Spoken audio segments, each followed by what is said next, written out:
Friends, electricity generation from roof ventilator project को समझते हैं।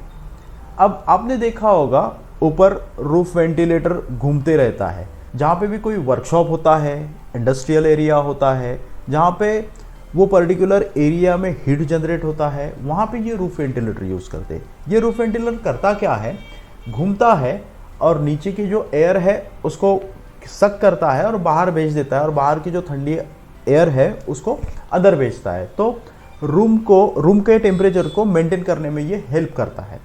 अब फ्रेंड्स, ये तो नेचुरली घूमते रहता है।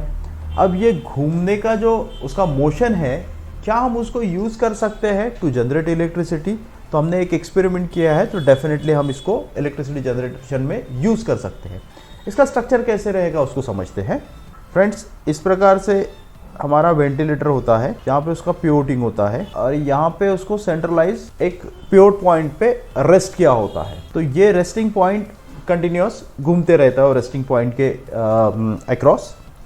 तो यहाँ पे हम क्या करने वाले हैं, तो यहाँ पे हम मॉडिफिकेशन करके यहाँ पे एक गियर लगाने वाले हैं, और ये गियर के साथ में इधर हम छोटा गियर अटैच करेंगे, और ये जो छोटा गियर रहेगा इसको हम डायनामो से अटैच करेंगे, या फिर हम बोल सकते हैं जनरेटर को अटैच करेंगे, और इसमें से डेफिनेटली 2 वायर्स लगेगी।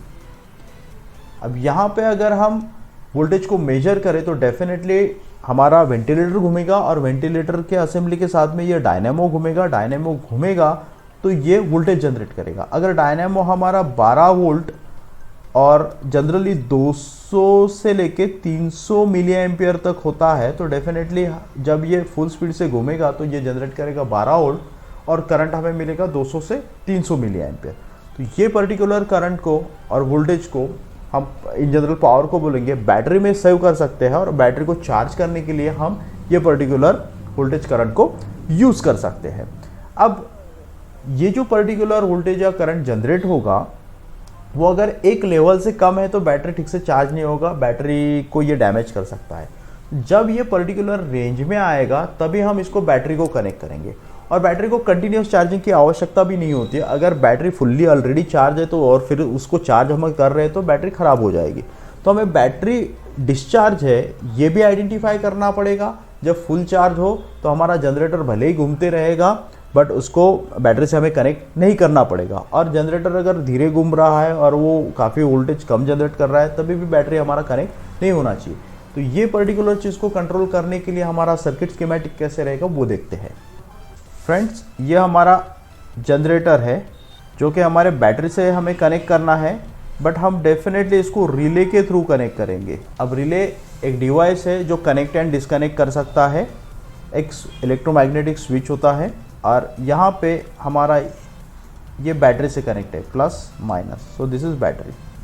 अब डेफिनेटली हमें यहाँ पे वोल्टेज 12 वोल्ट मिलेगा, तो हमारा बैटरी 12 वोल्ट तक चार्ज नहीं हो पाएगा। तो जो बैटरी हम यूज़ करेंगे वो 9 वोल्ट वाला हमें यूज़ करना पड़ेगा। अगर हमें ज़्यादा वोल्टेज जनरेट करना है तो 2 डायनामो को, 2 जनरेटर को हम सीरीज़ में कनेक्ट करेंगे, तो 12 और 12 24 वोल्ट जनरेट हो सकता है। करंट को बढ़ाना है तो उसको पैरेलल में कनेक्ट करेंगे, मतलब 200 मिली एम्पियर एक जनरेट कर रहा है तो दूसरा भी 200 मिली एम्पियर, तो ऐसे 400 मिली एम्पियर हमें मिल जाएगा। तो डिपेंडिंग ऑन रिक्वायरमेंट हमें सीरीज पैरेलल कनेक्शन ये जनरेटर के करने पड़ेंगे। इसको कंट्रोल करने के लिए हम यहाँ पे आर्डिनो यूज़ करेंगे। अब ये आर्डिनो रिले को कंट्रोल करेगा, बट रिले को डायरेक्टली ये कंट्रोल नहीं कर सकता, तो यहाँ पे रिले ड्राइवर रहेगा। और फ्रेंड्स, जनरेटर से जो वोल्टेज जनरेट हो रहा है वो डायरेक्टली हम आर्डिनो को नहीं दे सकते, क्योंकि यहाँ पे अगर 12 वोल्ट जनरेट हो रहा है और आर्डिनो को 12 वोल्ट डायरेक्टली पिन पे दे दे तो डैमेज हो सकता है। तो यहाँ पे हमें वोल्टेज डिवाइडर अरेंजमेंट यूज़ करके वोल्टेज को स्टेप डाउन करना पड़ेगा। और यहाँ पे भी हम डायरेक्टली नहीं दे सकते, क्योंकि 9 वोल्ट अगर बैटरी फुल्ली चार्ज है तो 9 वोल्ट भी अगर हम आर्डिनो के पिन पे दे तो डैमेज हो सकता है। तो यहाँ पे भी हमें वोल्टेज डिवाइडर अरेंजमेंट यूज़ करना पड़ेगा। एंड अगेन हमें यहाँ पे एलसीडी भी यूज़ करना है, ताकि बैटरी का जितना वोल्टेज है वो यहाँ पे हम इंडिकेट कर सकते हैं, और जनरेटर जो वोल्टेज जनरेट कर रहा है वो भी हम एलसीडी पे इंडिकेट कर पाए। तो हम यहाँ पे एलसीडी यूज़ करेंगे फॉर इंडिकेटर करके। तो फ्रेंड्स, कितना वोल्टेज जनरेट हो रहा है, कितना करंट बैटरी में स्टोर हो रहा है, ये सारी चीज़ें हम यहाँ पे एलसीडी पे इंडिकेट कर सकते हैं, और अच्छे से इसका प्रोटोटाइप बना सकते हैं, और इसके एक्चुअल इम्प्लीमेंटेशन पे भी जा सकते हैं।